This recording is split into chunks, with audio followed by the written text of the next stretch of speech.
Hi, I'm Connie Cleveland, and this is part 3 of a series titled How to Make Your Dog Want to Perform.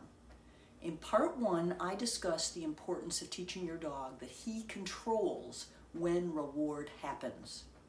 In part 2, I show you how the reward marker connects reward with whatever the dog is doing when he hears the reward marker. Most importantly, connected this way long enough, any behavior becomes rewarding.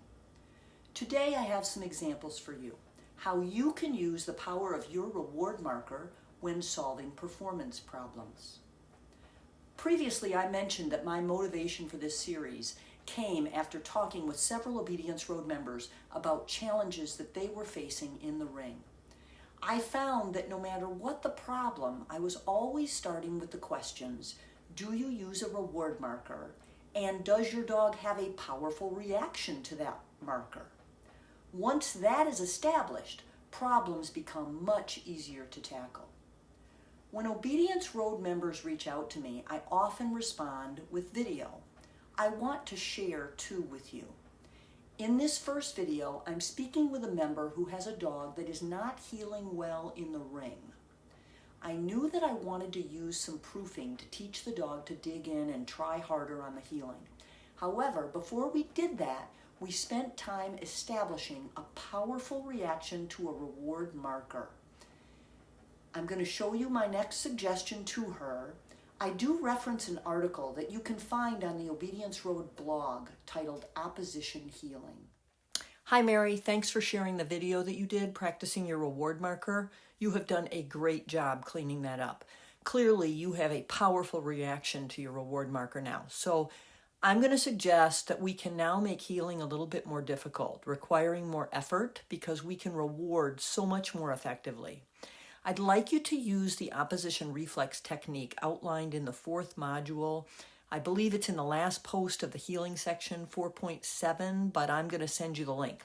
That article describes exactly the steps I want you to use to teach your dog how hard she needs to work to maintain heel position. Just like the article shows, I'd like you to start with her in heel position. When she can do that, try heeling at a slow, and then finally try heeling at a normal speed. If you can send me a video when you feel like you've done those 3 steps, we can discuss how we can continue to use this technique to improve her heeling skills when she's off leash. Don't forget to make sure that she's back in perfect heel position before you use your reward marker. Oh, I know you were concerned about having a reward on your body. I really don't think it matters as long as it's maybe in your back pocket and you are positive that you do not reach for the reward until after you've given the reward marker. However, if it's going to make you feel better to put the reward somewhere else, wait until you're at step 3, heeling at a normal speed, and make sure that you give the reward marker and then the two of you calmly go together to wherever the reward is and celebrate. Okay, I'll look forward to your next video. Of course, reach out if you have any questions. In this next video, I am helping a member who was feeling discouraged because her dog's ring performance had started to deteriorate. He was not performing with the same enthusiasm in the ring that he did in training. It is not uncommon for a dog to lose momentum or enthusiasm as you show more frequently. When that occurs, we're tempted to try to make training more fun. We play more, we release more, we try to incorporate more games. That can backfire, as the next time we walk into the ring, the dog is even more convinced that training is fun and showing is not. Instead, we need to make training and showing look alike. Set up your equipment and decide what exercises you're going to do. Practice moving from one exercise to the next. Most importantly, use your reward marker to end the session for a front, a finish, or anything that you thought your dog made great effort to do. Your goal is to increase the time between rewards until your dog can comfortably perform for the 6 to 7 minutes that it takes to do a utility or open performance. Hi Susan, what a great video you sent showing me your dog's reaction to the reward marker. I thought your find heel game looked great. He's having so much fun and the fronts are looking better. I really want to thank you for being willing to try marking and paying even after you have to fix the front. I think it's working. His fronts look better and he looks less worried. Okay, now, like I alluded to in our last conversation, it's time to start practicing like you show and putting pieces of this performance together. We're going to make training and showing look alike. So this week, I want you to plan on doing 1 to 4 exercises in a row and vary when you use your reward marker. You've got to be unpredictable. Look for a front or a finish that you can mark and pay, or if he heals nicely to the next exercise and stays engaged, you could mark and pay just for arriving at the next exercise.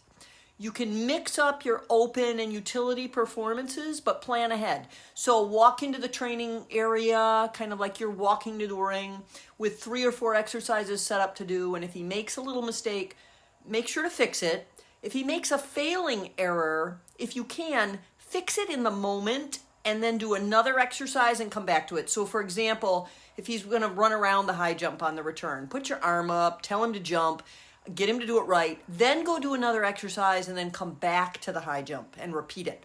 Because we need to practice having him perform correctly on the first attempt as opposed to practicing the same exercise multiple times in a row. We know we can do it right if we do it multiple times in a row. Okay, I would expect each session to last no more than 2 to 5 minutes. You can do a couple or 3 sessions in a day. Divide the time by, put him up, get out your equipment, move it around, or maybe even work your other dog.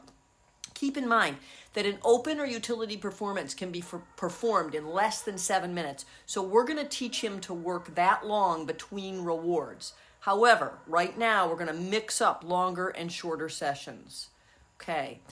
While you're doing that, by the way, mix in some experiences where you just come into the ring, like come between 2 folding chairs that you've set up in the yard. Come into the ring, get to the broad jump, and you told me that he was notoriously weak on that exercise. Just line up to do the broad jump and mark and pay. Or come into the ring, line up to do the broad jump, have him jump the jump and mark and pay. Okay, equally important is for you to do several exercises in the ring and then exit the ring without having marked. Act like you're going to heel all the way back to your crate or the car and mark on your way back. Okay, one more thing. If you have not watched the webinar, Determining If You're Ready to Show, I think it's in the 5th module, maybe 5.1, Your Competitor. I want you to take a look at that because I think it'll give you more ideas about how to make training and showing look alike. All right, let me know how it goes. Let me know if you have any more questions. I'll look forward to hearing from you. Bye. My final comment about making your dog want to perform is something I refer to as certainty and mystery. I want your dog to know with certainty that he can make reward happen. The mystery is that he's not sure which exercise or which repetition will cause the next reward marker to occur. As you learn to randomize reward to be unpredictable, your dog will move with interest, enjoyment, and excitement throughout the entire performance, enjoying what he's doing with the expectation that the next big reward is just about to happen. In this 3-part series, I have spent 45 minutes doing my best to teach you how to make your dog want to perform. I have so much more I want to teach you. If you've enjoyed this material and you're not already a member, consider joining my membership program, The Obedience Road. We are open for new members twice a year. In the meantime, never hesitate to send me your questions. It is my heart's desire to help you meet all of your obedience goals.